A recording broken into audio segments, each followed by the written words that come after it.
All right, everybody, welcome back to another episode of Word with Ty Brownlow. I am your host, Ty Brownlow, and remember, no one is worthless, no story is worthless. Today, ladies and gentlemen, man, oh man, do I have a story for you all. Man, let me give you a couple of words about my guests before I introduce them. Togetherness, fervent, that means passionate for, you all out there, like, I don't know what fervent means. That means passion, okay. Zeal, love. Ladies and gentlemen, please put your hands together for Mr. Paul and Tiffany Nutall. Hello. Oh, how you doing? How you doing, sir? Man, look, how y'all doing? Oh, we doing outstanding. Okay, well, see, that's all I need to know. Look here, I am very, very, very happy to have you all on my platform. As we were just talking before we started recording, man, I've been looking through stuff for a while. I've been reading bios.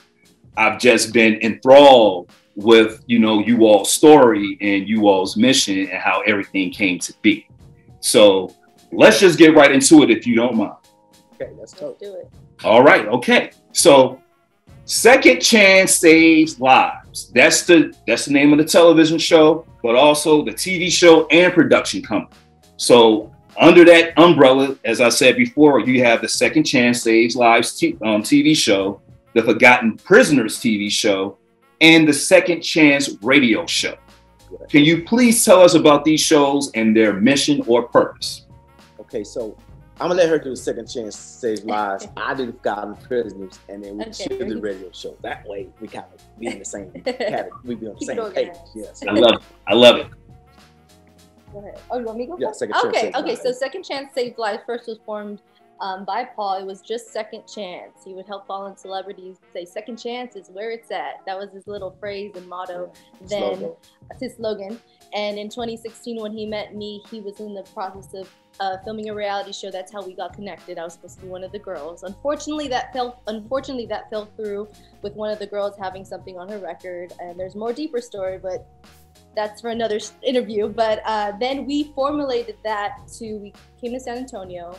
And when we started producing, we changed the name to Second Chance Saves Lives. So when he met me, I shared with him the idea, hey, you should be helping everyone around the world, not just celebrities. There's a lot of people that need help. They need support too.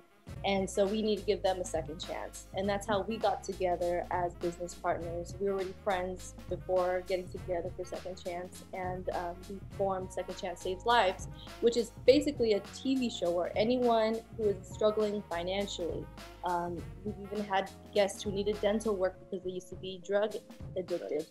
Drug addicts and ex-prisoners, yes, that want a second chance, are having trouble finding jobs. So anything that anyone is struggling with, needs a resource, we bring them on our show. Our talk show host interviews them, and once it airs, anyone who is able to give them that second chance, the help, aka the help they need, then they step forward and we basically help them through whoever one of our viewers. And our Second Chance radio show is great, where we have 4 radio hosts, and we bring on somebody who's been given a second chance in their lives already, has an amazing story to share, and is now giving second chances to others through what they're doing, their organization, their business, their podcast. And so it's just more of the inspiring part of our organization. Second Chance Saves Lives is kind of like, we're here to help you, and Forgotten Prisoners is for our forgotten prisoners, which I will tell you a little more about. Now, Forgotten Prisoners, I was wrongly incarcerated. We helped Michael Harris get out of prison, at the time. When I first met Michael Harris, we built a rapport together. We spoke every day. We first put him on Daily Mail TV. You've probably seen that interview. And then from there, we went out to the judge, the federal judge, and unfortunately we couldn't get him out in 2019. So with Snoop and then our organization, as far as with Second Chance, he was able to talk to Trump to pardon him. So we was kind of relieved on that. And so I was like, listen, I'm a guy, I'm finna get a show called Forgotten Prisoners. So I came up with this concept about people who've been in prison too long or been in prison wrongly incarcerated. I was wrongly incarcerated. Michael was in prison too long. So I kind of added it together and said, listen, this is what I'm finna do. So now we got like lawyer named Phil Moss that's on the case. And we have where they said, well, how you gonna get in prison? I said, we're gonna bring the prison to us. We're gonna have them on this video chat. We're gonna bring their family down with the same attorney. And the attorney, what he does is he looked through these files and he said, this guy's innocent. And he tells me that. This guy's guilty, don't do him. But this guy's innocent. This guy been here too long. So then we take that and I'm gonna be the host. Who is a better person to be the host of Paul Nutall? Because I've been rolling incarcerated. I've been falsely in prison. Everything happened in my life, as you saw my bio. So who's the best person to do this interview? Not Jackie Christie, not Dawn Newfo, Paul Nutall, the person it happened to, the person who knows about the prison system, the person who knows about rolling incarceration and things like that in that nature. So the person who's going to be interviewing these individuals to get everyone out of the prison system that don't have no means to be there. A lot of people, and now we put it on the stage where it's A&E or CNN, where the governors and all the people can see it, the president, and they can either pardon these people or give them a fair court trial or something like that to get them released. So either way it go, they're going to have their fair shot in forgotten prisoners. So that's what this show is about. Look, that is fascinating because, you know, as you said before, man, sometimes, look, I've interviewed plenty of people on this show. Some have been formerly incarcerated and, you know, they've talked about that time. And, you know, for those who I have talked to, most of them have said, you know, sometimes, man, I'm in there. Right. There's no one to talk to, you know, like everything goes through the mind, you know, and as you said, forgotten like prisoners, you know, some of them feel as if, man, they are totally alienated from society, from their family, from their loved ones, from friends that they probably had at one time. And now they're like, well, man, I've been here so long, who still remembers me? Who still remembers my story? So for you all to, man, Paul, for you to even bring the lawyer down. Yeah, Phil Moss, one of the best New York attorneys that is, you know, so we're gonna have him on our show all the time, where every time we have an individual get on our show, I can ask him why you think this person is, and he'll have all the information right then and there and say, hey, look, and he's one of the best New York attorneys ever. Retired, but he's connected to a lot of important people. So yeah, so we're gonna get it done. You know, like Michael, you know, he was there for too long, you know. So, you know, with him being there too long, everybody forgot about Michael. But when we put him on Daily Mail World News, we got over 5 million views on the video and almost 8,000 shares. Because people are like, oh, we forgot about him. Oh, you ain't forgotten about Michael. And now that brought him back to the table now. So now he's out, everybody's, hey, Michael, you know. So yeah, that's how we doing it. We gonna make sure that everybody get out and get a fair trial, you know. And that's how we doing it for us and on the Second Chance Saves Lives umbrella. We ain't forgot about you either. We gonna come get you too. Look, that's life changing. Seriously, you know, and I've said before about the iron will. You know, like you have to sort of have that iron will just to make it, not only like behind bars or whatever, just in life, because of the things like life is going to throw at you, you know, and, you know, to like have somebody see you, as I like to say, you know, I always talk about how people really see you, not just look at you, how people see you. Like, right. Like I need you to see me, you know, as a person first, because that's what I am. Before anything and everything else, I'm a person. Right. So to have someone see you and see like who you are, hey, you know what? Let's take a look at this, man. Right. What do you think? You know, I'm reading through, you know what? This person really shouldn't be here. That's right. Exactly. He's been there too long. Let's let him out, you know. So it's going to be a lot of people on this. And then we're trying to go global with it, with our Second Chance Saves Lives and Forgotten Prisoners, so people can help their own country. You see, same thing, we have our same platform, just like McDonald's. You know, we're going to go franchise. Okay, all right. Hey, look, that's what it is, international. All right, internationally, no, I like that. I like that. Come on now. Now, let me just like dive a little bit into like the personal backgrounds, just for a few with you, Paul, and you, Tiffany. But Paul, I want to start with you because as we were talking about, you know, forgotten prisoners, man, you just talked about being formerly incarcerated. Can you just share with people, you know, your story and, you know, how things, you know, became to be? Okay, so how I got originally incarcerated, I was, Chris Bird's sparring partner, as you know, his only sparring partner.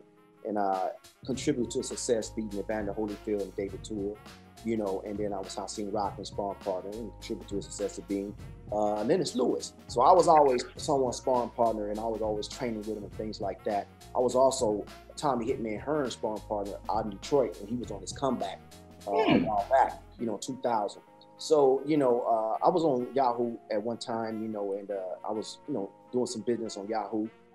Understand, at this point in time, I was at a juvenile facility where I ran juveniles. Yes. I was allowed over 3,000 some kids, 800 some staffs. So, with that being said, I love kids, and I had a boxing program there as well to teach them boxing, discipline, and things like that in that nature. So, getting back to your initial question, when I was on Yahoo, a Nigerian hit me up and asked me about did I need a job. And at this point, people didn't know about the scam and the Nigerians and things like that in that nature. So, he had all these things, and I said, let me contact him. So I contacted him, tell him I didn't need a job. I'm okay right now. He says, listen, he said, what do you do? So we built a report from there. I told him what I did. I told him what I helped Chris Bird with. So everything, he looked up on everything. So he says, this was a scam. He said, listen, I got 18 kids. That's in Nigeria. He said, listen, I want you to teach these kids boxing and discipline like you did with Chris Bird, like you did with everybody you did it with. So we start talking. And I'm like, okay, now I got to be some money involved. Because if I'm going to go across country in Nigeria, I'm trying to figure out, what I'm there for. Yeah. And I don't know these people, So he's like, okay, well, we set up where I was going to get paid so much, for each kid. And then I was going to fly down there and additional time and date. So all these things he'll give me. So I want the money first, though. You give me half now, half later, we good. If money clear, hey, I'm out there, So I'm get paid me. Like I got paid with Chris Bird, 1,800 a round. We went 10, 15 rounds a day. I got paid a check as soon as I left, So I want to get paid, and need to teach the kids to go across the country to leave my job because I had APL. Hey, this is what I'm thinking. So he's like, okay, I got you. I got the money. So I talked to the kids on the phone. Each one of them got to learn them. And we built a rapport for like a month or so. So the check came. The check was a $150,000 check. Nigeria Lagos cashier check. I took it to the bank.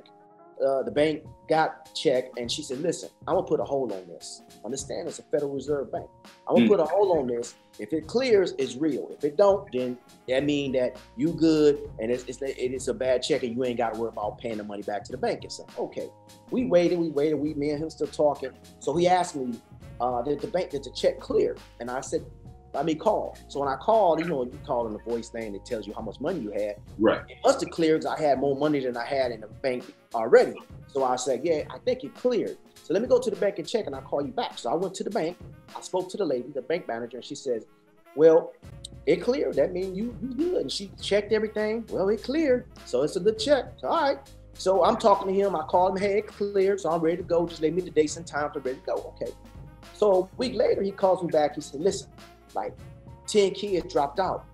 So can you send that money back to me? But you can keep the rest because 8 kids are still gonna stay in. But one might drop out, but let me let you know for sure. So then I'm talking to him. So 10 kids dropped out, so 8 kids stayed.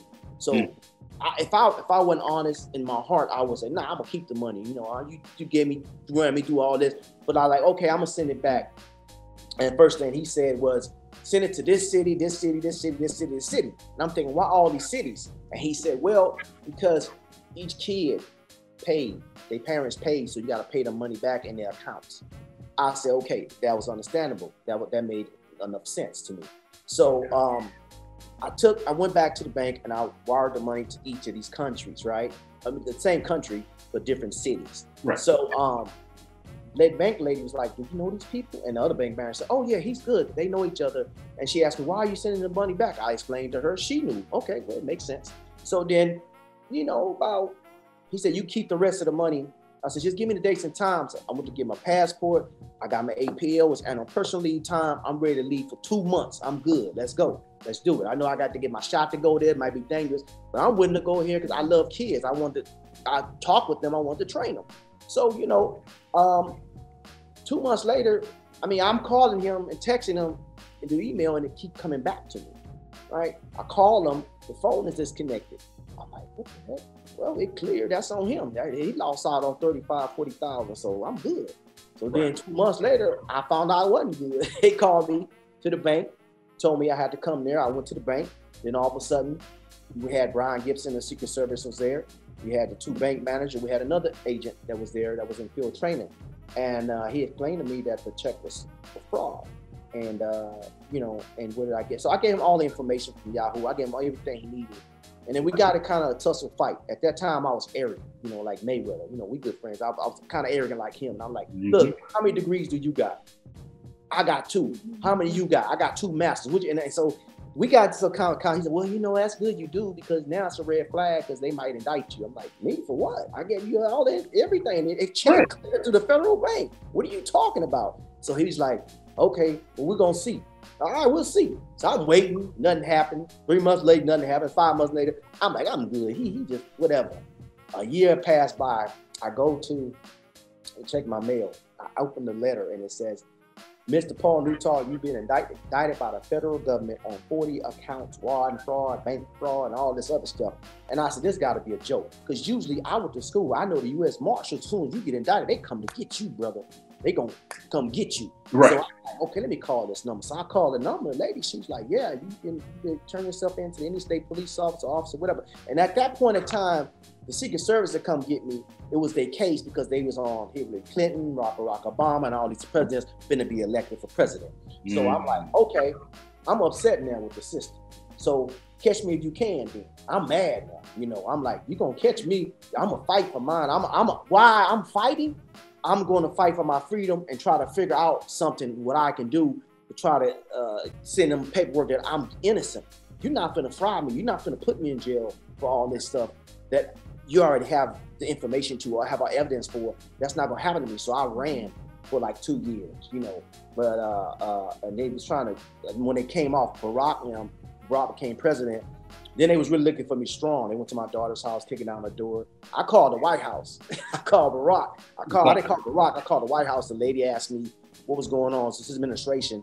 I spoke to her. She told what happened to Secret Service. So they got in trouble.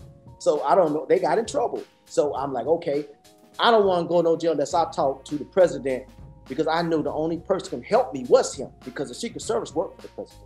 But they got cases they do as far as, you know, counterfeit money, bank fraud, and all these other things. That's what Secret Service do, you know, check fraud stuff. So I want to get the president his attention because he was new in the office. So then he can try to help me. But unfortunately, that didn't happen. But I just made the main guy mad who worked in the White House and Secret Service. And he told me, he said, look, and he had gave my daughter a number to call him. I thought he was gonna help me. So I called him on satellite phone so he can't see where I'm at. I was right across the street from Federal Building anyway, under their nose. They didn't know about it, right in McAllen, Texas. So I called him. He said, listen, this is all he told me. I'm gonna come get you. He said, you messed up when you called the White House. I'm gonna get you. And he hung up. I said, okay. Really? In 2 years. Man, 2 days later, they got me. I don't know how they did it, but they got me, you know. But I was incarcerated. You know, they expedited me to prison first, in Oklahoma prison. And then they had expedited for Oklahoma prison to get arraigned. And they told me that I couldn't get out because I was a flight risk. I was up on another name. I ran and I must have been guilty. So, you know, at the trial date, you know, at sentencing date, actually, because I pled for some years, because I didn't want to fight them. I'm like, look, my brothers fought y'all. They got 50, 40 years. I'm not going to fight you because I know I know the government system. I know where they're crooked, especially when it comes to people that's black. You know, a black person that got the money from the bank, from a white bank, a black person, the one gave it to him. Oh, we can't get the Nigerian guy, but we're going to get you because you black. Yeah, that's their thing. You know, I was very important in Michigan. Chris Bird, they knew everything about everything. So let's get it. You know, that's what they do with the black men. So I'm okay. So then I get there. And then all of a sudden, they want to go over my guidelines, give me more time. And I just spoke what God told me to speak. I didn't have no paper in front of me. He asked me, before I sentence you, Mr. Nutall, you got anything you got to state to it? I said, yeah. I stood up, I walked all around, and I walked in front of the judge, in front of the podium, and I spoke for like 35 minutes. And everybody he talked to, he just like, okay, I don't want to say nothing, because they was reading from a paper, and he just slamming them, right? He let me speak. And he looked at me and was just quiet. And everybody, he turned over the papers, looking, he kept looking at me. And I told him one thing I remember. I'm going to let you judge me like our Lord Jesus Christ would judge you. And I backed up knowing that I was innocent, knowing that I gave all this guy. He looked at me. He said, Mr. Nutall, I don't think you had anything to do with this. And I'm going to drop 2 to 40 charges. I'm going to release you today. You are not going to prison. I said, it was nothing but the grace of God. And he said, any objections? And all these Secret Service people, Brian Guest, all of those, they said no. Because they heard what I said and they knew they was wrong. But he said, but I'm going to charge you just for one because I already did 14 months. They wouldn't let me out. They had to charge me with something because a black man come back and say, okay, I'm going to get you for false imprisonment for me. So they had to charge me one, put you on 3 years probation. You'll be okay. All right. And then all of a sudden, that's how that happened. Wow. You know?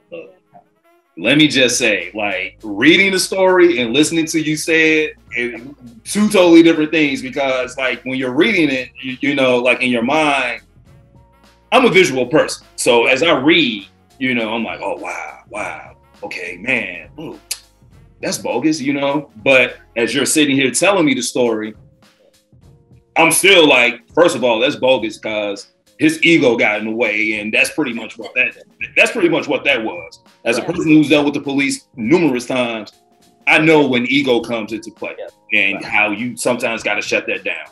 So, fascinating. That's all I can say. Fascinating. You know, and then over the time, you know, my family just owned me because my brothers went to prison and said some things about me. Then my mom passed away. And then 3 months later, my dad passed away. He had told me, reconciled relationship, told me he was sorry. And then my kids died in Hurricane Harvey in Houston. They was 26 years old. And then, you know, everybody was just dying, you know, and I was like, what the heck? And all I had was her as a friend at the time, you know. So it was just so much things happening to me to make me realize that God want me to do this, what I'm doing right now. Look, iron will. I can't say it enough. The iron will. Like, when that will is made of iron, like, no matter what bangs up against it, it may dent, it may look deformed or whatever, but it's still there, and it's shake up. And then Chris Bird got a hold of me, and he was something was wrong with him. He was up there to get on our show, and I put Chris Bird on our show. And you go on our Instagram and see Chris Bird. He had a falling down, and you know, I didn't know what was going on to him, so he reached out to me when I was holding a championship belt. I put that on Instagram a long time ago. He reached out to me under that and told me that he was suicidal, things was happening to him, poor health, and all this other stuff. And I'm like, Chris, reach out to me, that I put on with my show. And he bought his belt. I had it, and, you know, I'm like, yeah, you know. But, you know, Chris, you know, we helped him out too. So, you know, people out in your life for a reason. That's going to be a great episode too with Chris. So, yeah. I love it. I love it, man. I love it because, to me, one word that sticks out in my mind is redemption. Yes. You know, like, come on, man. Like, yeah, I know all this, but hey, this is the comeback. You know what I'm saying? I'm going to redeem everything that has been lost and then some when it's all said and done. God going to give you 100-fold. Like, I ask God a lot of times, like, God, why are you doing this? Like, well, I mean, I didn't do anything. But God said, listen to me, Paul. I'm going to turn it to a story. And now they're coming down from Italy to do a documentary on me and all these other things. And yeah. Well, for me, I didn't want you in this position anyway. I put you over in Human Services. You got your 2 master's degrees only to run your own company how I wanted you to do. That's what it said. Come on. And it took a long time, but patience, look what I got you. I got your beautiful wife to go with. So Will help. Will help. Yeah. Hey, iron will, man. Come on now. Now, Tiffany, I'm going to say this. I was reading, you know, over everything, and I'm going to say this is something that stuck out to me. Believes that the mindset is where true success lies. Not in physical appearance, but in the mind. That's right. So, can you just tell us a little bit about your story? So, I'll answer that. That came about as I progressed. I was always entrepreneur-minded since a young age. For example, 7 years old, I had a very great interest in how these people became millionaires, but they were just invention people. And so that just curiosity from then on, I still remember that. I remember like lessons from that episode where the guy said he always brought a notebook and he wrote down everything that popped in his head. That's the ideas. So I started growing and progressing, and the entrepreneurial mind is about, like you said, having that kind of will. Yes. Having the mindset that differs from the rest of the population. And I am an old soul, so I have to say that growing up, I didn't fit in with the crowd around me in schools that I went to because the mindset. I learned later on that it was all the mindset. The mindset was different. And I see the society today that is always exemplifying, sex, showing skin. And I just wanted to make a statement, even after I did the beauty pageant, I realized that it was more beauty than brains. Although it's a beauty pageant, they always, ask a question to see how intelligent you are. And so I realized after, all of that, it's not about beauty. It's about your mindset. You need to shape up your mindset to be successful in no matter what circumstance. And so that's a little bit about what I've been through and why I'm so passionate about that phrase. Man, look, I have a saying, a closed mind is a lost mind. You have to open your mind up. Right. And, just to hear you all stories and how, overcoming all these things, like, it is beautiful. It is beautiful, because some of the words that I use, come on now, fervent, zeal, togetherness, love. Like, I'm not just saying this to be saying it. Like, I'm reading, I'm like going through, I'm like calculating, I'm computing all. I'm like, okay, like, whoa, like, this is what it is, So this is the best I could come up with because this is what sticks out to me. This is what draws me in.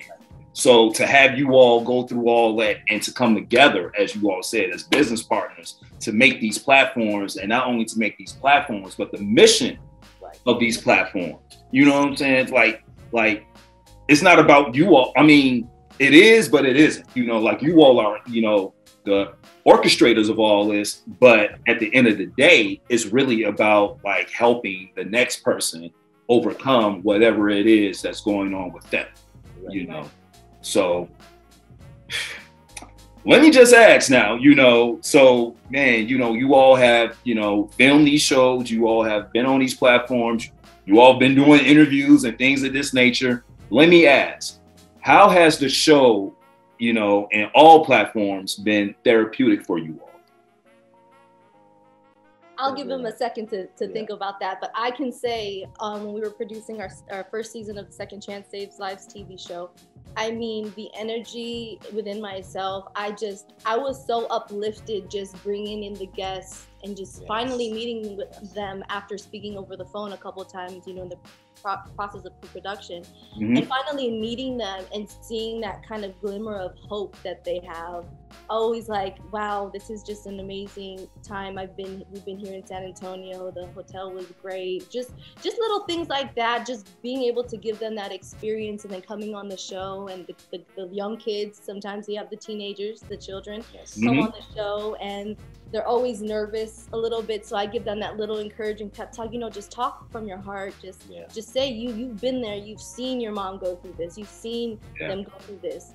You will tell the people, you're going to inspire people. And they go on there and they're just different from that nervous pep talk. And it just brought this whole experience brings a lot of healing from what I've been through in my childhood.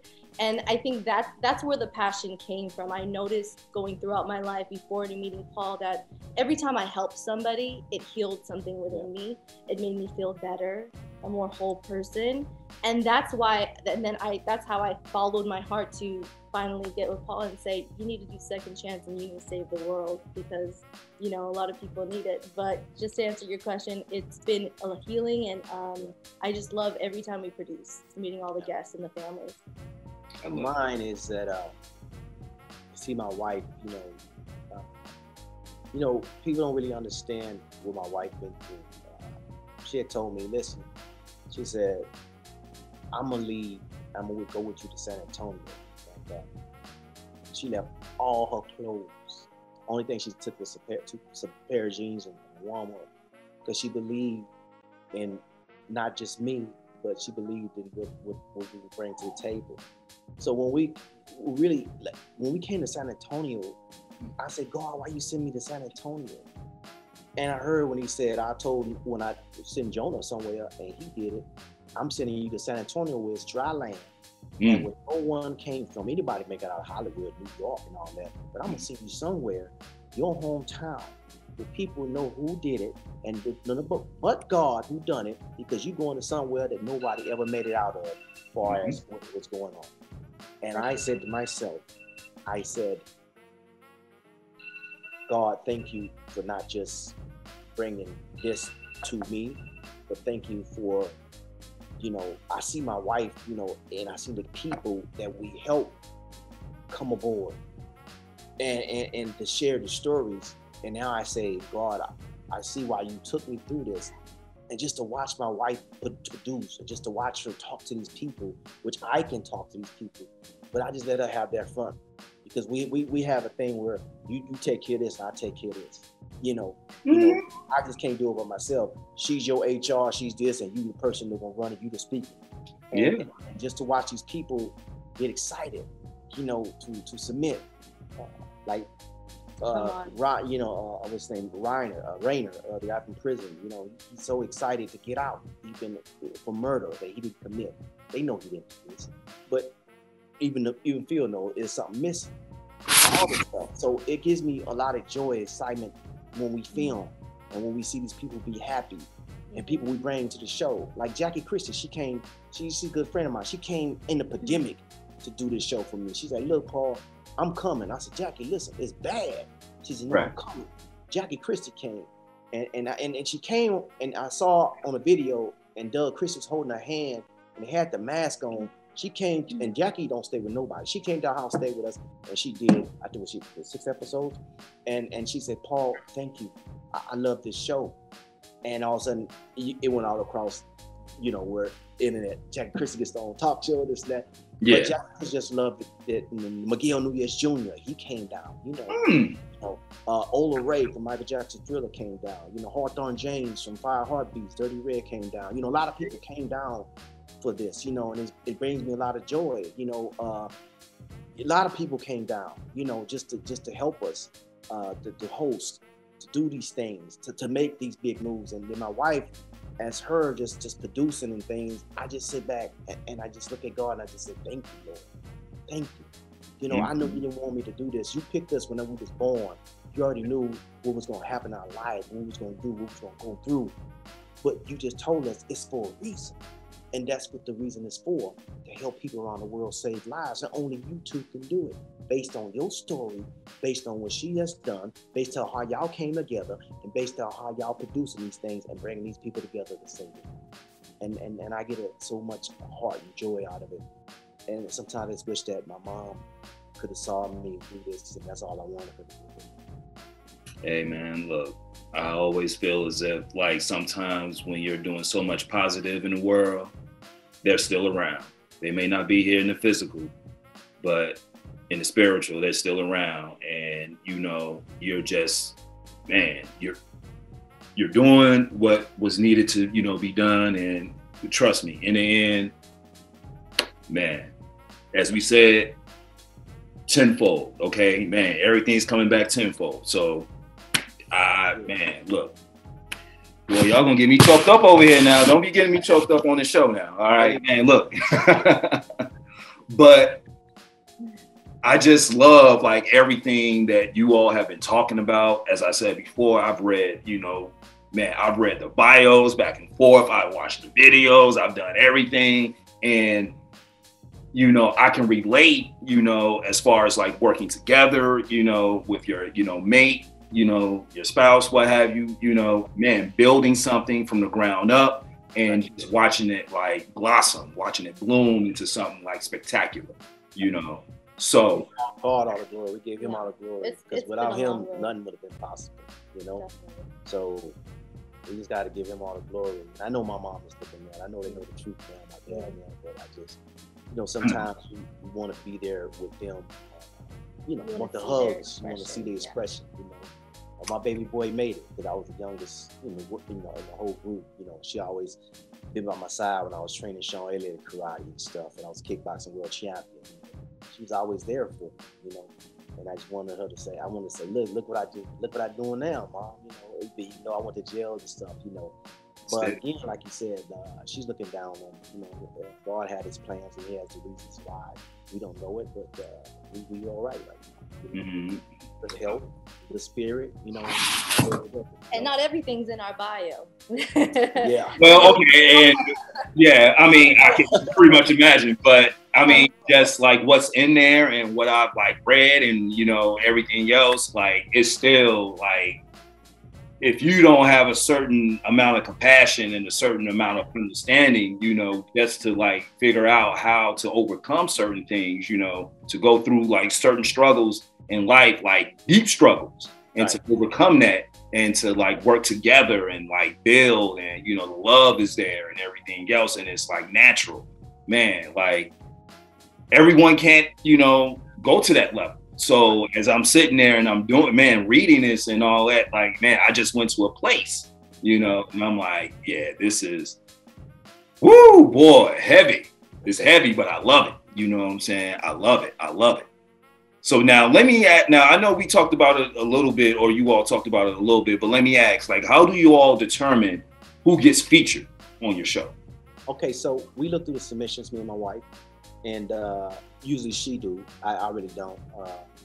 She looked through the submissions and she says, baby, what you think about this story? And the story have to be unique, where someone just like, I just want this car, you know, or I just want this. Now, some people have stories where I'm homeless, I'm staying with 3 kids at this place, or one guy, he didn't even need any money, any help. He do movies, and all he wanted to do is say somebody look at his show, so he can put it on Netflix or something like that. And he had a whole bunch of movies, just connections for his movies. That's all he needed. He didn't need anything else. He was a New York police officer. He just didn't want to be a police officer too long. He wanted to, but he couldn't. He didn't know how to put it out there. You know, only person that can, we can do it. We can help him so see people can see it. They can see his movies. They can see anything he has, so it can help him put it on the network. You know. And so we kind of go through them like that, yeah. And really, I go by also the information that they submit, that they put the effort into it. I've seen one sentence, I need a car. And I actually have reached out back in email, hi, can you give me a little bit more about your story? I don't get a response. So that's kind of the closed door where I get, God's like, okay, pass on. Yeah. And so there's instances like that. They don't answer their phone. That helps to narrow it down. But really, as I'm reading the submissions, I pick out and I can feel which ones really need a second chance. And you can always tell by their backstory, how much effort they put in there, why they need the second chance. And then I get with Paul, as he said, and I say, these are the ones that I've kind of narrowed it down. Like, let's select them if it's more than the number of episodes that we're producing in that production period, and then we give them a call, and then we go from there. Okay. Same thing with Forgotten Prisoners and the radio show. We have individuals that come on and stuff like that. So it's the same thing. We got submission for the radio, submission for But with Forgotten Prisoners, it's people that's guilty, and we don't want to say, okay, we're gonna put the people that's guilty on there and a murder or case or something, where their families are saying, why is these people putting this person? He ain't supposed to be out. He is guilty. He knows good. So that's why we got this guy named Phil Moss. You can look him up. He is the person who looks through these submissions and say, let me get his case, so he can get all the cases all around the world. He get them and like, oh no, he's innocent. We got this. So, and I imagine, you sure? He like, yes. He explained it to me. Okay, let's go do it. So that's why we had a trailer. Actually, it's on Forgotten Prisoners, the trailer of Marquise Rainer, about his case and what happened to him. So his story is just unique. It reminds me of myself and Mike and other people who are incarcerated. Man, this is crazy. They got people there, and they run out of appeals. Once you run out of appeals, it's a wrap. You got to sit in there until somebody pardon you or something to get you out. So it's crazy. It's more of our Black people that they're doing it to, and we still getting the whites and expand. We don't discriminate, but we want to know the story so we can make sure that we on a much legit side of getting these peoples out who've been there too long. There's one person who's been there, I think they had 3 ounces of weed. They gave him like 30 years. What? Yeah, so it's illegal in LA now. They give them 30 years. And some people are still serving time for something that's been legalized. So we try. Well, hold on. Hey, there's just a lot of things. Yeah, it is so much. I mean, you don't know about prison systems. Right? It's just crazy. It's how they make their money. It's how the society is. But when it comes to forgotten prisoners, man, look, we're going to try to get you out there as we can. We're going to tell you the story. We're going to put it out there. And the only person that look at A&E and CNN is the governors, the mayors, the senators, the presidents. They're going to see it. Let's see if we can help this guy get out of here, you know. And that's what they want to do. They want to release people out of prison. But they don't know how. They don't know who's in there. People, just new governors that come on, they look at all this. They ain't going to just say, let me go get the prison system, get all these millions of people. They want to see it. But you know what it comes down to? It comes down to, I'm not saying that the governors don't care enough, but it's for someone of people who have, like you said, that level of compassion, who care enough to want to go that extra mile for someone else, to try to find a way if we can't see a way. And like it goes back to the iron will, that's what we are. You know, we see a problem, we have the heart to want to fix it, and we go and do whatever we can to make it happen. And that's how we are here today, helping from different platforms through our TV shows. Man, first and foremost, shout out to Phil. Is it Phil Moss? Yes. Shout out to Phil Moss, man. Look here, man. I know you don't know me, but brother, you doing good work, okay? Man, look here, like, thank you, because, you know, I'm here in Chicago, okay? Right. I've like lived in LA for like a couple of years. I've lived like down south for a couple of years, you know, and I can just tell you, you know, just living everyday life, you know, sometimes, you know, you see the good and the bad and the ugly. You see people, you know, get incarcerated for like 3 grams or something like that of weed or something. Ounces of weed. Okay, still, you know, like, bruh, like really, like seriously, like there's so much more going on like across town that you can really be like doing, but you're over here. Yeah. Anyway, no, like I don't get it. But hey, shout out to you, Phil. Man, you are a angel in disguise. And to all these people, man, look here. Like, you are doing it. That's what's up, bro. That's what's up. That's all, man. Like, I told y'all the show was going to be heavy. Man, I told y'all it was going to be heavy.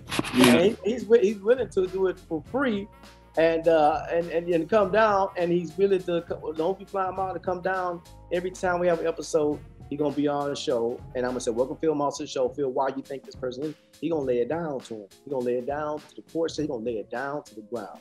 So, hey, Phil Moss ain't no joke. He's a great attorney. He's going to look through these. And he says also that since Marquise Reiner has been wrongly incarcerated, now he wants to do, what's it, a movie on him? A documentary. A documentary on him. And I think he can a movie, actually, documentary and a movie. And now he's talking to Marquis' attorney and things like that to get all this stuff together. So when he come down, we're ready to shoot him out.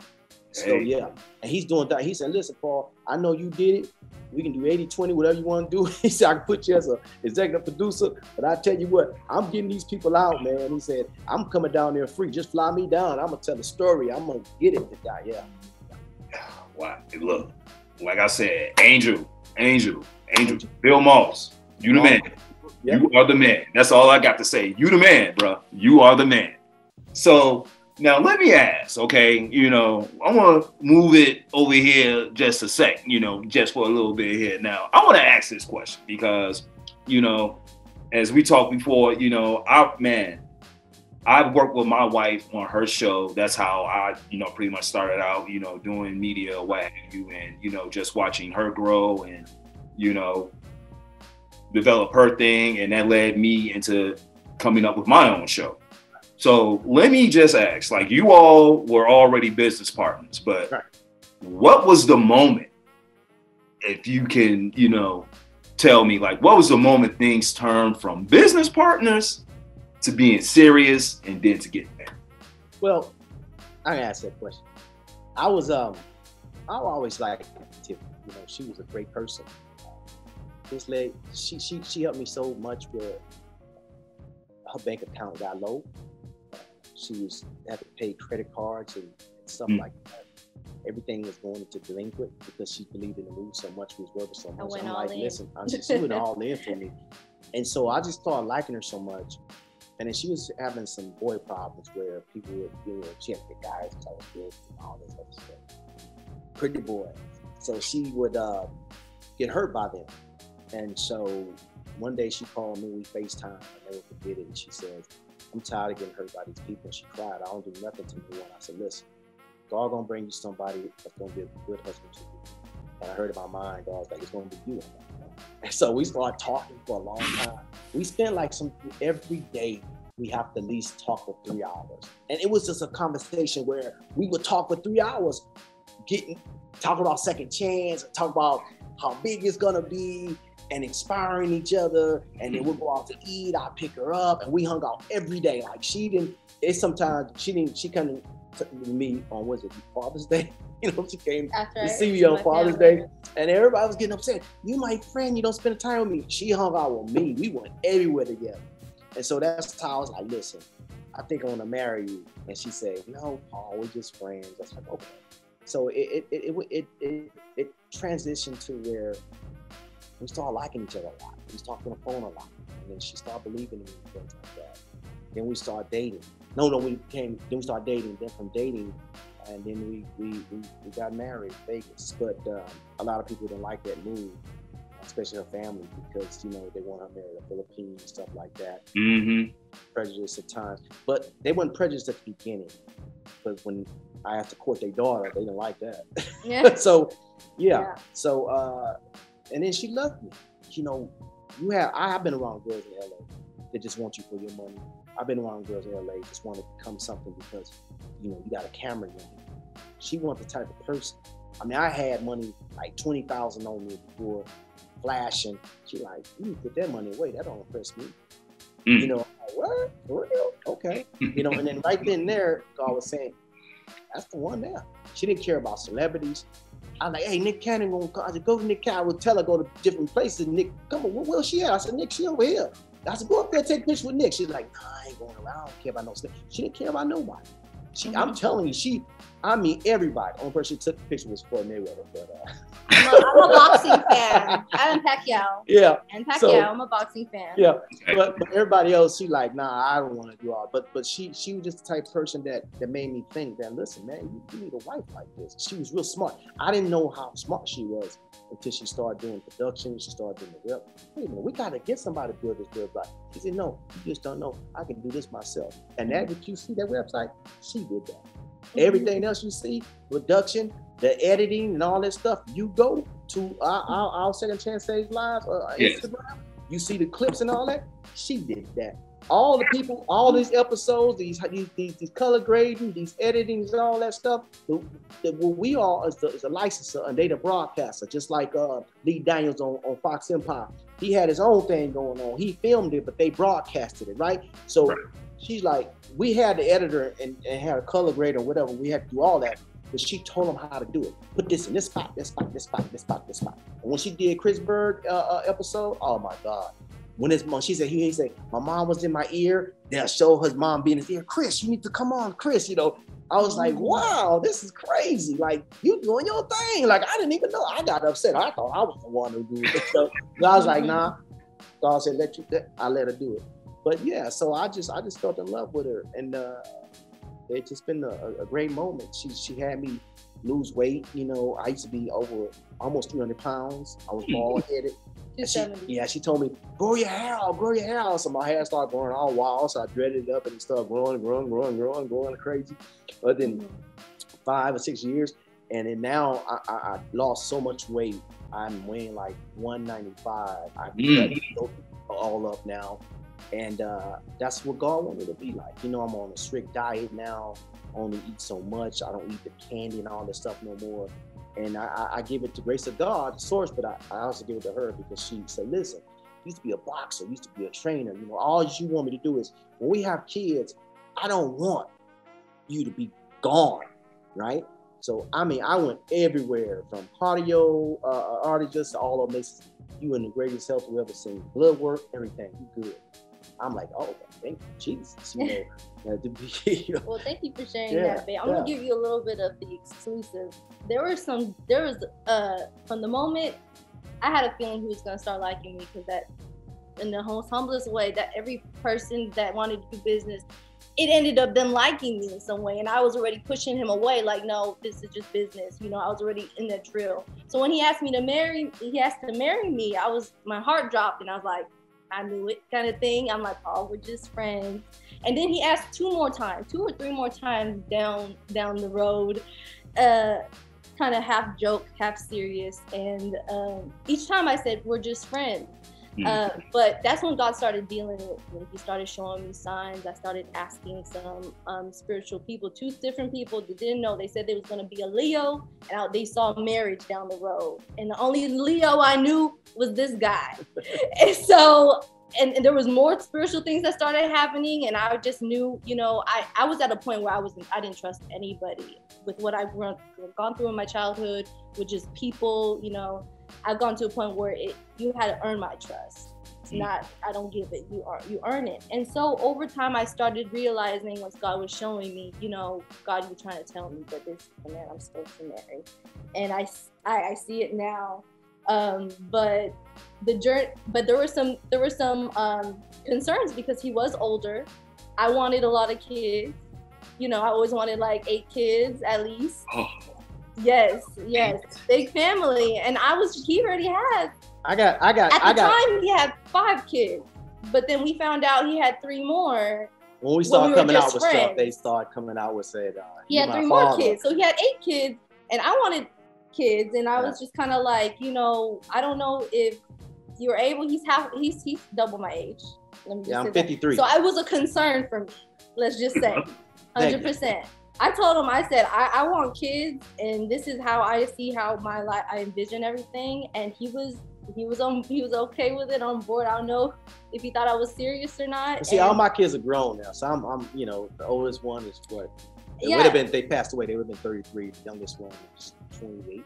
But the good thing about that is that he wasn't able to kind of raise most of them. So now God's like giving him this second chance.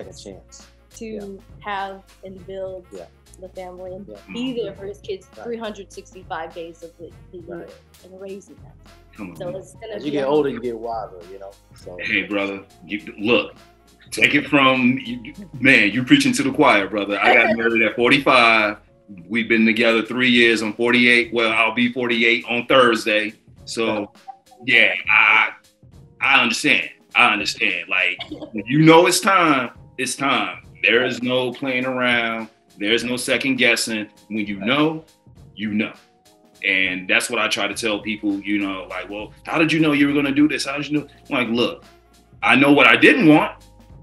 Right. I can tell you what I didn't want. You know what I'm saying? And I can tell you what I got tired of. Right. And man, one night my boys came through the crib, and, it was just one of those moments where you just have to sit and take that pause and be like, okay, is this really how life gonna be? Y'all coming through the crib there? Oh man, this can't be it. You know what I'm saying? Like, it's gotta be something. It gets boring. Right. Oh, quick, very quick, especially when it's the same old story. So I was young again. I was arrogant. I was training Sean Elliott. Selena the singer. I was her personal bodyguard. Yeah. And so, kickboxing champion. I got lost in the fame. I'm girl to girl, every girl I had twins I would run off. So I was young, 20, 21, something like that. So, I got lost in the fame. I was hanging around with celebrities at that time. I was with David Robinson. I was his karate instructor. Sean Elliott, then Selena. So they came to my matches. They was in my corners at times when I fought for the championship. I had the belts, and I felt that I was, cocky. And that was another thing that also hesitated me. I swore before I met him that I would not be with anyone who had such a high ego that was like through the roof. And lo and behold, never say never. God's gonna put you with who you need to work, And so God's using him in my life to be more patient with people like Paul. So I've learned a lot about him, but I love him. And he put her in my way for me to be spiritual with her, to show her more about God. We taught each other a lot. Yeah, she started reading the Bible more, got more intact with God and stuff like that. So we became this big couple where every time, everybody in a relationship have problems. We had a little argument or something over some production or something. I get up, oh, okay, I would have did it this way. And then she does it better. I get upset. But then you look back and I go, this girl left all her clothes for you. Don't you know this girl did all these things for you? Don't you know this girl credit score was done because of you? Did you know that all this didn't happen to you? And I just sit there and cry. I go, I'm sorry, babe. I love you. So, it brings me back to where I am today. Like, this is reality. This woman left her whole family. They disown her now because of you. You in the same predicament that she was when your family disowned you. Now you gotta understand, y'all in this thing together, and what y'all doing is helping people around the world. As a leader, you have to understand that you can't do things like this. You're gonna have to be now like Barack Obama and Michelle Obama. You're gonna have to be a leader. You're gonna have to show people, and this is what you have to do.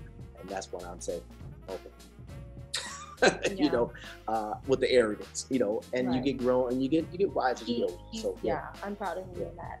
I'm proud of him in that. And you asked me about the backstory, a little bit more about that. My family, they're all in the medical field, so I grew up being conditioned to want to either be a doctor or a lawyer. And I was completely going down the business road, and they just didn't understand it. They had no experience in that, and they thought it was very risky, but that's what my heart wanted. And so they weren't really for second chance to begin with, you know, and unfortunately that also caused friction. And on top of Paul and I getting together, that added on top.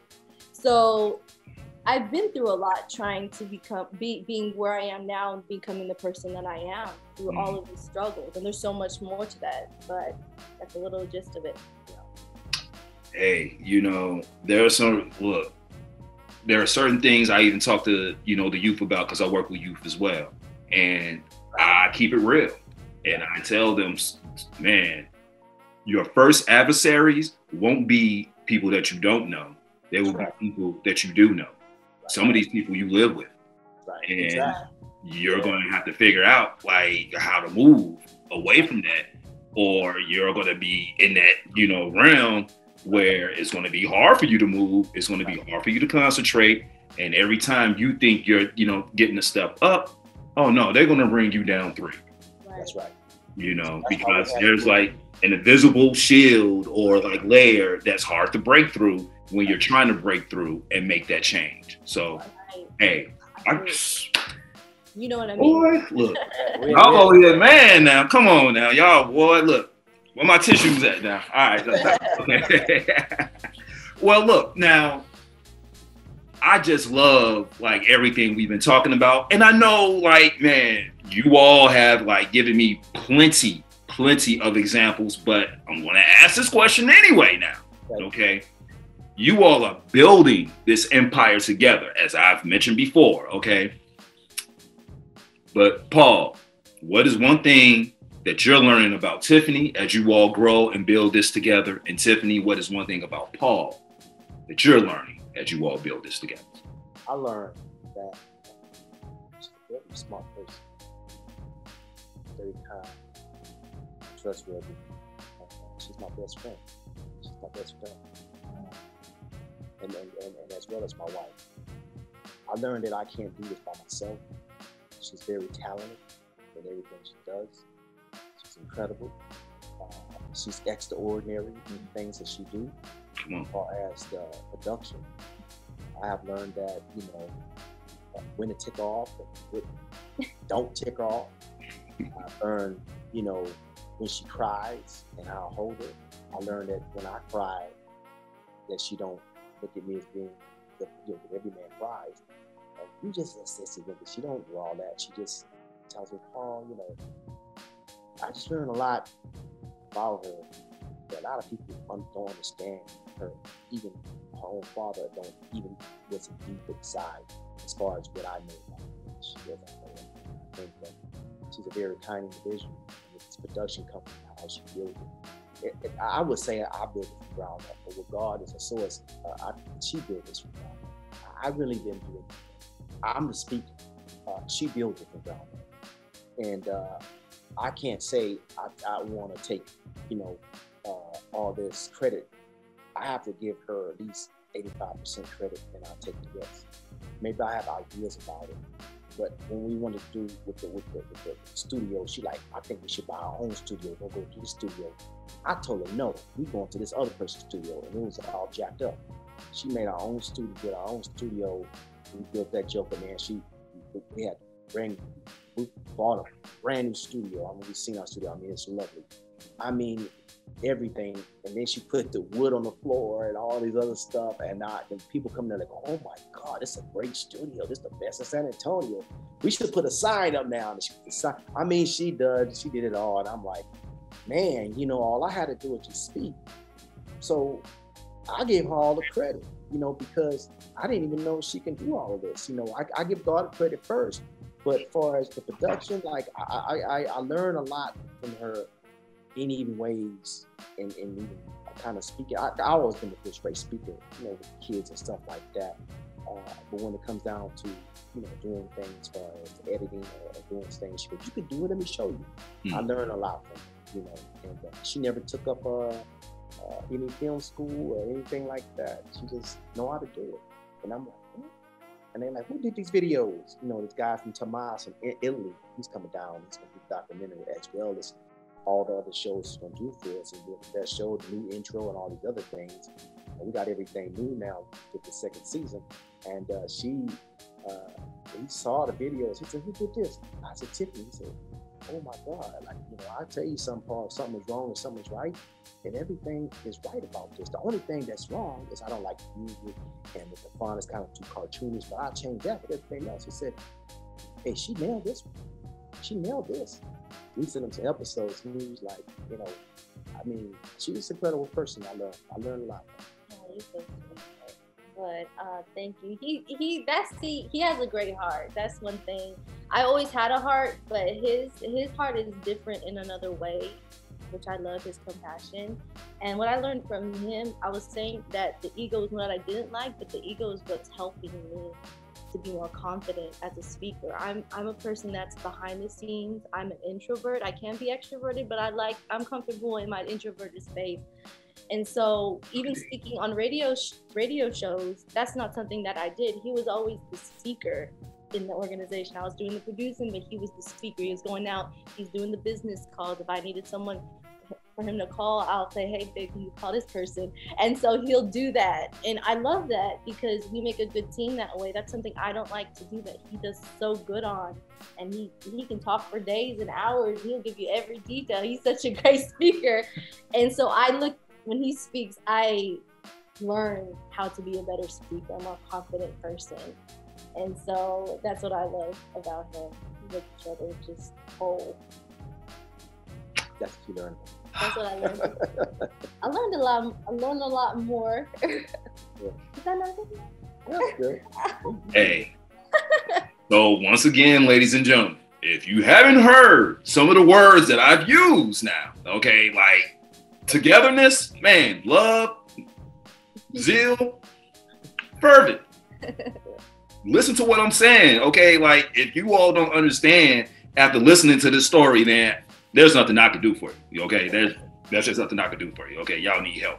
But, man, look, I am just enthralled with your story, okay? Like, seriously, as I've said before, I've been reading, I've been looking, and I've just, like, oh man, this and that and this and that. And like I said, I relate from my standpoint, with helping, my wife and us building our empire together. So when I see, you all doing this and, your stories and, the backgrounds, and now getting even more, intricate detail about, the behind the scenes and your backgrounds or whatever. Hey, woo, boy, look, man, I'm ready for the movie. I'm ready for the movie. I'm ready for the book. I'm ready for the movie. Then if it's got to be a series, whatever. Look, it don't matter to me. Y'all just let me know. It's gonna be a series called Nutall, the series. You know. Come on now. See? Untold Story. See? Come on now, man. Look. Documentary that's gonna be released in 2022. But look, yeah, it's gonna be good. Look here. Now y'all know y'all gotta come back. And anytime when that happened, y'all, man, look here. Y'all family now, so y'all can't leave. All right. So look, y'all part of the Word with Ty Brownlow family. Y'all gotta come back home. Okay. For real. Yeah. So now let me ask, this is like, I'm getting down to my final questions, but man, what are some of you all's favorite success stories so far, in doing the show? Our favorite success story about doing the show is, getting Chris Bird back to where he needs to be. I know he's supposed to be fighting sometime this month on the Delaware card. I think Delaware caught COVID, but, we was able to highlight him, not because of that, but, able to highlight around the world. And he came to me, and this is I used to spar with Chris. We trained together, Mm-hmm. We slept together, we ate together, we was like family, and then we separated over a decade, almost 2 decades actually. Mm. He didn't know anything about me, what happened to me, until I told him. And then you see him, and it's a very successful story because now he come like, listen, I need your help now. You always help me, he said, you deserve this title belt, he gave it to me. You always help me. He told me. Now I need your help. Like I need to be out there. I said, Chris, you sure? I said, I don't want to do this. That's like you like Rocky Balboa and Rocky, and what's the name? Apollo Creed. He go out there and get hurt. I said, Chris, you sure? He said, you don't believe in me? I said, Chris, I believe in you. I said, I'm gonna help you. Mm. So that's what I did, and that was one of the successful stories that came about Second Chance. That he came back in my life, and I was able to, put him on the interview, to get him interviewed, to give him a second chance. Was that your question? Greatest success story of the production or in general? Well, I just want to know like your favorite so far. Okay. And so he said, so what is one of your favorites? One of my favorite out of production is Suzanne Tolbert. Suzanne Tolbert, she actually has been all her life. She was a drug addict, unfortunately, and she served time. She did hot checks. She did everything, stole from people just to, support her drug addiction. Yeah. And she was released recently, only 4 months after we brought her on the show. She was released 4 months later. She came on the show, and she needed her whole front teeth to be fixed because over the years it had been damaged by the drugs. And so she was just sharing her heart out, and I just really loved that she mentioned there that she didn't believe in God growing up, but then her coworker had inspired her to get closer to God, and now you can just feel the passion and just the change in her, and how her coworker just lights her up, being that good person of Christ-like faith that she can look up to. And she just said she wanted a brand new start, just a second chance, so that she can look in the mirror and really just smile and not always be remembered by her past. Every time she looked in the mirror, she'd always be remembered by her past. And she just wanted a brand new beginning, a second chance to smile for once. And be comfortable in her own skin, because she was so embarrassed to be around people. She didn't really like meeting new people. She's, so that's one of the great stories that I love that we produced. And speaking of Suzanne, she didn't even know Jackie Christie was going to interview her. When she got there, she was happy. She's like, oh, is that Jackie? Like, yeah, I love Basketball Wives, And so she got 2 in 1, you know what I'm saying? Right. Double blessings, So, yeah. Hey, look, man, y'all, boy. Whoo! Like I said, man, look, as I said before, this was going to be a heavy show. Like, I'm over here, man, like, I am happy. I'm like full of emotion over here. All right. So I got to like tone myself down internally, finish this up. But I just love the fact that you all are out here changing lives. As I said, perspective. You're changing the perspective of things, and of people, internally and externally, how people see them and how they see themselves, So that is wonderful. Like when you like get those things, you know, and you have those moments, and you know, it goes from like, you know, turbulent to like smooth and steady now. You know, look, that's something money can't buy. That's, man, like that is true, pure happiness. You can't buy that. You can't get that anywhere. That's something from like within, and that's, man, look. I love y'all, man. I love y'all. Okay, man. I'm just gonna say it, man. Y'all are the bee's knees, man. You like, y'all, what's up? Okay, that's a shout out to my grandfather. You know, he be saying this. But anyway, look, if people want to get, man, in contact with you, if they want to see the show, if they want, you know, to, you know, chat with you all social media, email, websites, whatever, what, like, how can people get in contact with you all? Paul's going to share when it's going to air and everything, but if anyone wants to submit to any of our shows, they can go on our website, secondchancesaveslives.org, and that's spelled the number 2 ND, not second spelled out. It's 2 NDs, chancesaveslives.org, and under the contact drop box, it has all 3 shows. You can click on whichever show that you're interested in, see what it's about, and apply, and we'll get the submission and reach out once we're in pre-production and for the next season. Our Instagram is second number 2 ND underscore chance underscore saves underscore lives.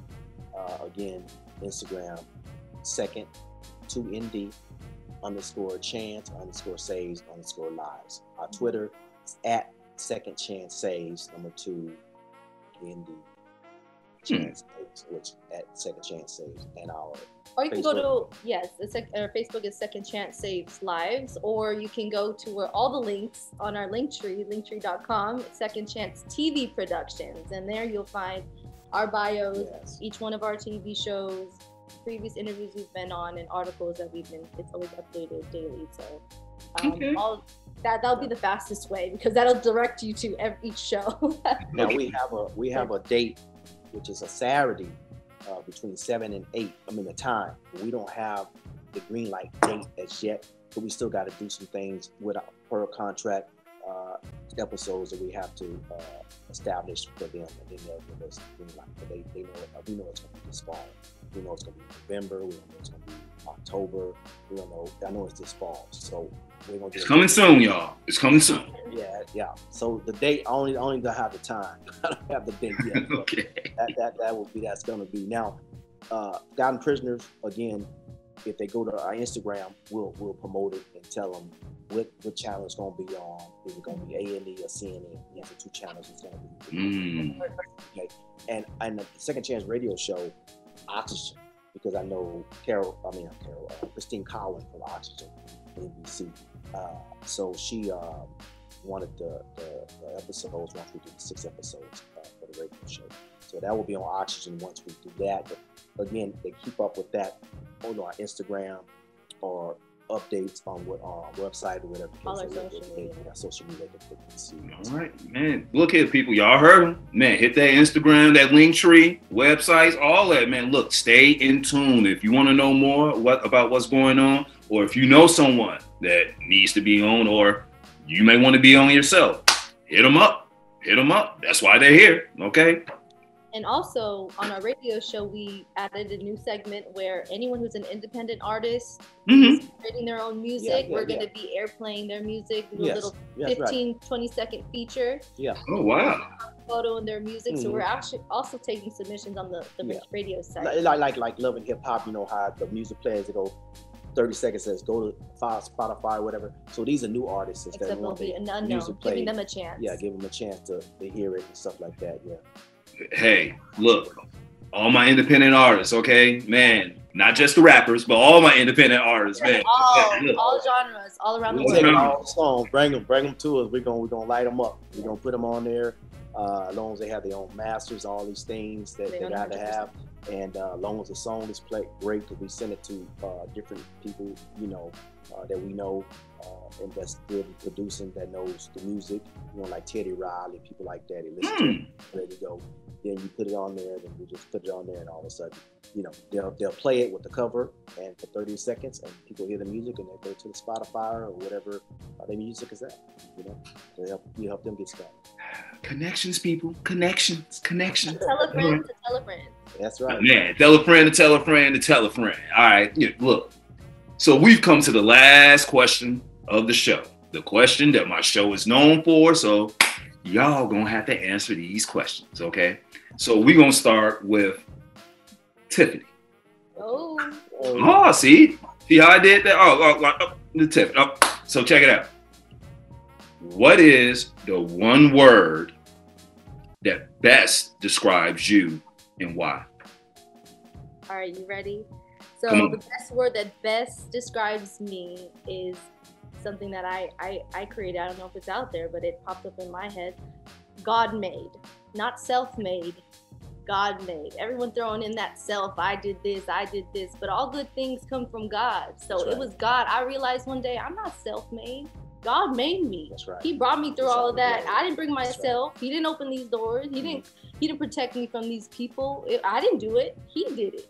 So I got to where I am today because God helped me. That's right. So I didn't make myself. God made me. So my word would be God made. God made me.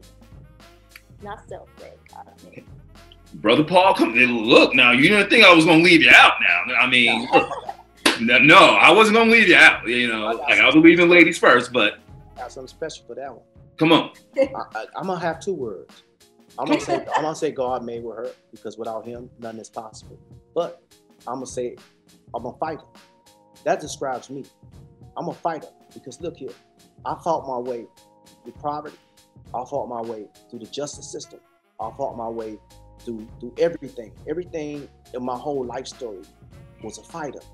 Whether it's a kickboxing champion, whether it's fighting with whatever it was a fighter. I didn't lay down. I was homeless twice. I fought my way up. I had to get up. I couldn't stay down. So it describes me as a fighter. If you believe in something and you know it's coming or you want to do something, you fight for it.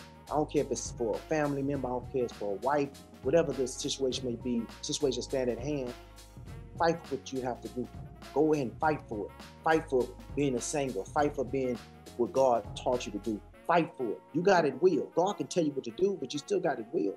So you got to fight. I was always a fighter all my life. I'm not going to lay down. I'm going to keep going. I'm going to do what I got to do. I'm going to fight. So a fighter, that describes me, fighter. Leo, other lion, fighter. That's right. That's right. And look here. What I was going to say was resilient, other than God made. But okay. Same thing. Yeah. Same thing. I mean, look, fighter, resilient, man. Look. Yeah. I'm going to use two words too. All right. My words for you two, welded love. And I'm going to tell you why. I didn't say it, iron will, right? Man, I've been throwing that word out since we've been talking. Iron will. But man, the love is still there. I know when you weld two pieces of iron together, it comes together and it's strong, right? Right. I love it. That's right. I love it. Too. Boom. Welded love. Okay. Boom. Welded love. Okay. Hey, look. I make up my own words too now. Right? No, I was just saying. You created with the words. Amen to that, brother. No, look here, man. Look. To say I have enjoyed you all, that's an understatement. This has been truly, truly, truly wonderful. Like, I have enjoyed myself. As I said before, I've been reading, I've been like looking at stuff, but to sit here and to like engage with you all through all this, man, I am happy. You know what I'm saying? So like, I am just happy to have you all on my platform. I'm happy to hear your stories. I'm happy to hear about everything that's going on with you all. And, it's just been a true, true pleasure having you on. Let me just say that. What I didn't tell you, I was going to talk to me. Remember the Judge Ledington, right? And this is something that no one knows, but somebody else knows, but no one knows this story. Judge Ledington, when I was speaking about my innocence to him, and he dropped 2 to 40 charges. When he was looking through the papers and he stopped at one paper, understand that the federal, they get everything you ever did in your life. They try to use it against you. They try to find degrees against me. Listen, he had red flag, look at his degrees, look at his GPAs and all these other things. They use everything against you, right? So they try to use this particular thing against me. But as I was speaking, the judge was listening to me and he happened to go to a third page. and he saw his signature on one of his pages. I was 8 years old. I was 7 years old, and my family just owned me, and they sent me to a home, said I was bad. That judge at that time was a state judge. He was 25, 26 years old. He released me because I was good. I didn't want to go back home. I wanted to stay with these kids that really loved me, that mixed kids, Hispanics, and whites and stuff like that. With my family, when I go back there, they just gonna beat me up. So I want to stay there. The judge said, no, you got to go. You're doing good in school. You're getting straight A's. Everything is good with you. I'm going to release you back home, right? That same judge released me as a federal judge. He turned federal, released me that day. That's why he said that. He saw his signature on there and looked at me and told me, I know what you have to do. Because he remembered when I was back in the days when I was 8 years old, 7 years old, and what I was doing and how I did great. And he looked at everything and he dropped everything. That's God's faith. Look, I've said this before on this show. I've said it a trillion times, and I'm gonna say it now. There are no such things as coincidences, people. Right. There is no such. I know people want to throw that out. Right. There's no such thing as a coincidence. Okay. There's never a man. I don't believe in loss. I believe in lessons. Right. But I don't believe in loss. Okay. Like when people be like, "Oh, you took the L." No, man. I took that lesson. Right. And I learned from that lesson. I don't lose, I learn. That's right. That's right. So, man, look, hey, whoo, boy, look, hey, man, look here, boy, y'all gonna have to come back. Okay, I'm just telling you now, y'all gonna have to come back. Like y'all just can't, man. This can't be the only interview I ever do of y'all. Like y'all gotta come back. Y'all gotta come back. Like, we have a lot more to share, so. Yeah, a lot more to share. I will be here. Actually, when people come down, to do the documentary and stuff, maybe you could be on the Zoom and talk to one of the guys or something like that. I don't know. There's something. Yeah, he has a great story. Yeah, he got a great story. Talk to him. Say, hey, look, I interviewed Paul. Something like that. They can talk to you, put you on a documentary. Hey, bro, it's man. Say less. I'm here. Okay, man. I am here. I am here for whatever. Like, I just love the energy. Like-minded, mind state. Right. You know what I'm saying? Like, man, the mindset, mind state, what have you, like, I just love it. I just love it because, as a creative, I'm always thinking about like the next level. Like,